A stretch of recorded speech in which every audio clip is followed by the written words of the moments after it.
Okay, first let me introduce two documents. Like these documents are learning material. Okay, for this material is for learning ontologies, right? And how to use Protege. And this is a practical guide to building OW ontology. This is title of this tutorial. And the file name is new piece of ontology, and this one is old one. It's a edition 1.3. I think it was published in year 2015 or 13. And this one it's quite recent. This was published in year 2021. So we're gonna use a new one and a different author. This one is written by Michael Dibelis, and other one is what? Matthew Horridge. Okay, so different authors. Okay. Having said that, in my video lecture, I'm gonna cover most important concept. Okay, but I don't think I can. But I'm not gonna cover everything like line by line. And if there's a if I skip a couple of things, and then please read. Okay, for you it's read pretty much everything, okay, line by line. Okay, this is not like reading the history book. You have to read, and then you have to experiment with Protege, and then you have just like learning a programming language, right? It takes time to learn a programming language, right? Python, Java, same thing. Okay. Now, so let's start. Okay. So we have about 90 pages. Okay. Introductions, I'm gonna skip introductions. And then this mark is potential pitfall, tips and suggestions, and this one is explanations and general note, right? Okay, so skip chapter 2. And chapter 3, you should read everything, okay? Line by line. You can skip chapter 1 and 2, but chapter 3, please read carefully line by line. And for me, I just focus on the couple of key concepts. Okay, so what is ontology, right? What are the OW ontologies? So ontologies are used to capture knowledge about some domain of interest. Okay, so that's like a formal definition of the ontology. Ontologies describe the concept, the domain, and also relations that hold between those concepts. Okay, so basically that's a formal definition of ontology. Okay, now this OWL, right, you can think as a language. It's a kind of formal language. And this OWL, this formal language, right, it's kind of based on the set theory and the logic, right? And what kind of logic? Specifically, is called description logic, okay? Which is a decidable subset of first order logic. And by the way, the good thing that we use Protege is we don't have to learn OWL, right? We don't have to really learn set theory and logic. But without the Protege, right? Of course, you have to learn OWL language. You have to know the set theory, and you have to know the description logic, right? It's just too much. However, if you use a Protege, we can bypass all those, right? And we can still model something using, we can basically take an ontological approach, right? To model something that you want to, right? Using Protege, right? So, Protege is really nice tool. Okay, now, so this is important thing. That's a basic concept. And another thing is, if you look at the OWL language, right? There are three main entities. They are called entities. The first of them is called what? The class, right? The first one is a class. So that's most important entity, which is just a set. And then another important entity is what? It's called property. And then third important entity is individual. Okay, so what are the three most important entities in OWL language? Class, property, and individual. Okay, the three most important entities. Okay, now having said that, please read. Although I don't expect you to understand everything, but individuals represent the, so now let's talk about individual. The first individual is what? Represent the object in the domain of interest. Okay? And just please read this. So that's the definition of the object, right? I mean the individual. Okay, so next one is the properties. And properties, they say, is a binary relations between the individual. So basically it connects two individuals. That's a property. And then the third most important thing is a class, and a class are the set of sets that contains individuals. Okay. Now when I just briefly tell you about what the three important entities: individuals and properties and classes, right? The definitions. And I know that a lot of people are not gonna fully understand what they really mean, right? So now I'll give you one example. By the way, for this class, especially for teaching ontology, right, and protege, my teaching method is teach by example. So for you, it's learn by example, right? For me, it's what? Teach by example. So that's gonna be my main teaching method. Now, I'll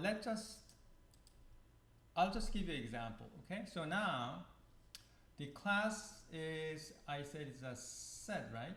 That what? Hold individuals, contain individual, hold, right? So if you look at this diagram, right? So this is example, it's a really good example. So the person is what? Is a class, right? And individual is the class. What the class does is contains individual, right? So the person is a class and then contains individual, like, Oriana and Michael, and then I can create another individual, or I can create another instance, right? Individual instance, you can use them interchangeably. So here's a Michael, right? Michael is obviously is a person, right? It's type person. So in programming language, the class is, you can think as a type, right? Or the template, right? And then Michael is an instance of that class. So I know that you learn Python, right? The Python, Java, C++, those are the object-oriented programming language, right? And so you have a class and then you have an instance, same thing. You have a person and then you have object, right? And then, okay, so the person is a type and object is specific instance, or we call it individual. Ontology, we use word individual more often than instance, but some people use the word, the keyword instance, okay? Anyway, so, and then this is like a dog, right? It's a class, right? And then you have what?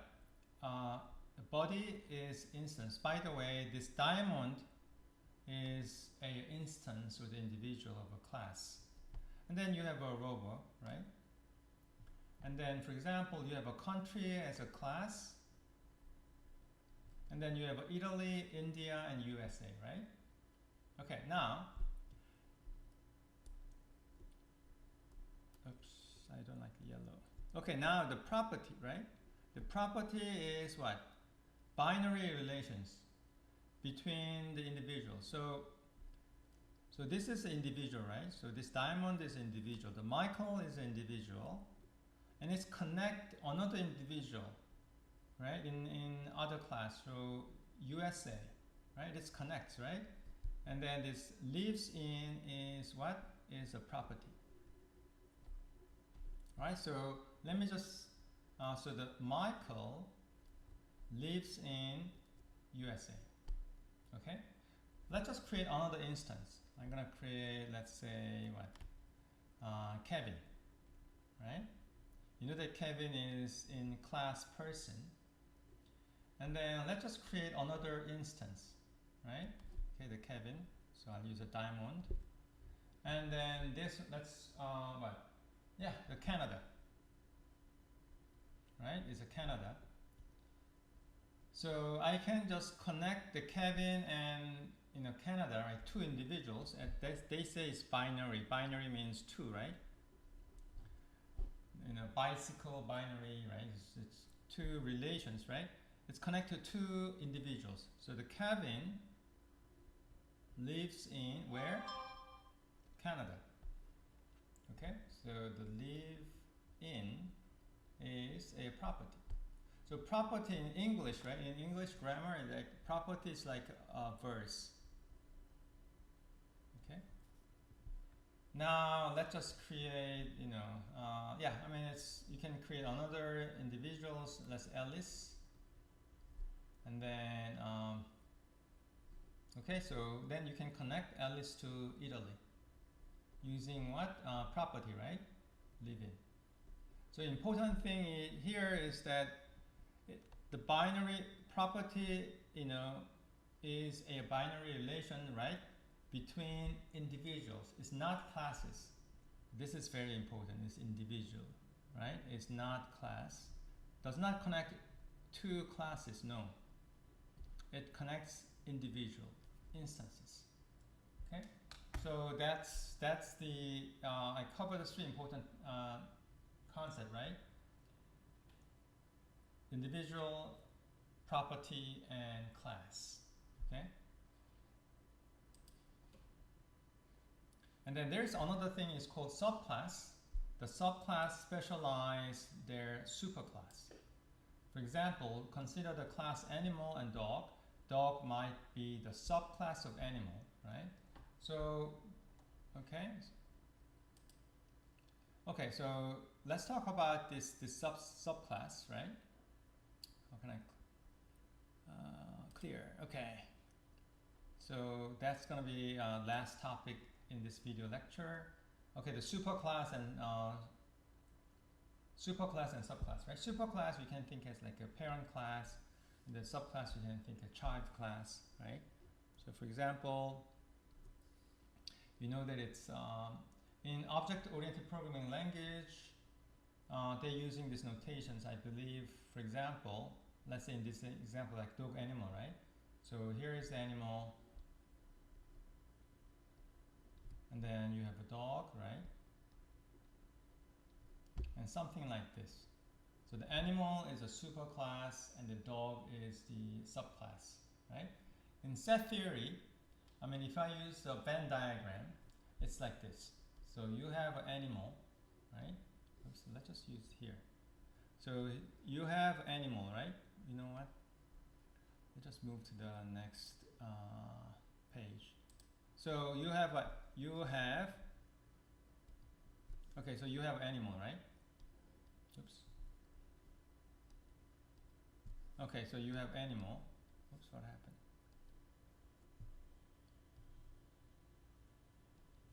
Okay, so you have animal, right? So this is like using Venn diagram with the set theory. So this is like animal, right?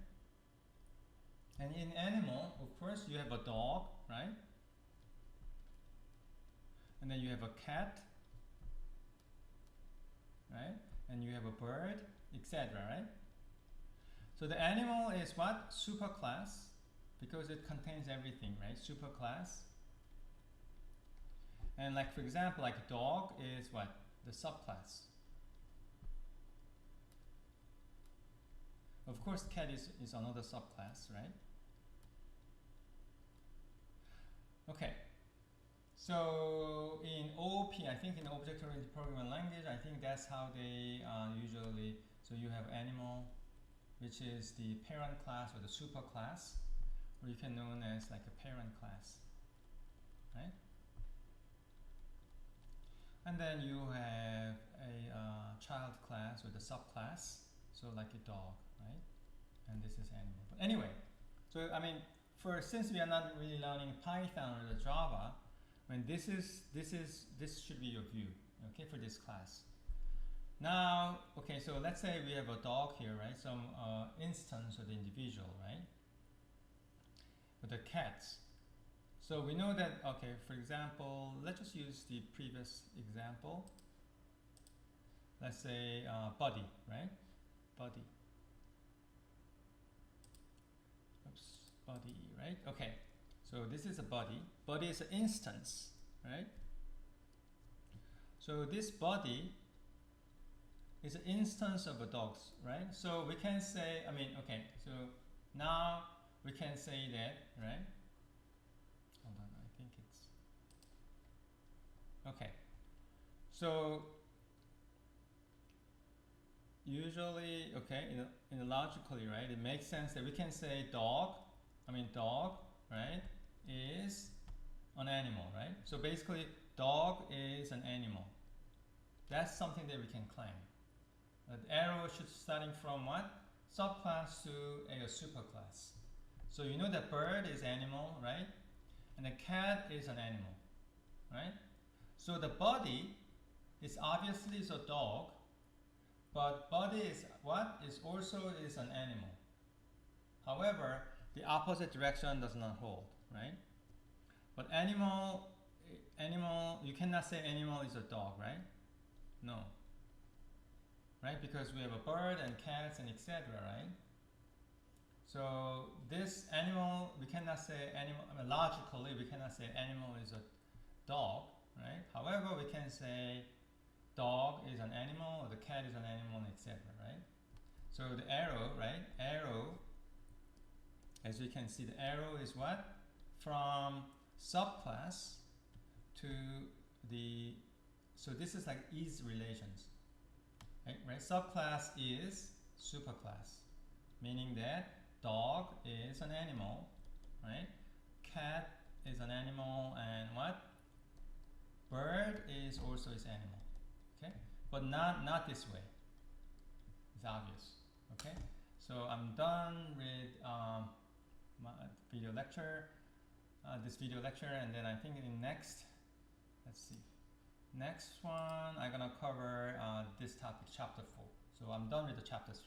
Okay, thank you.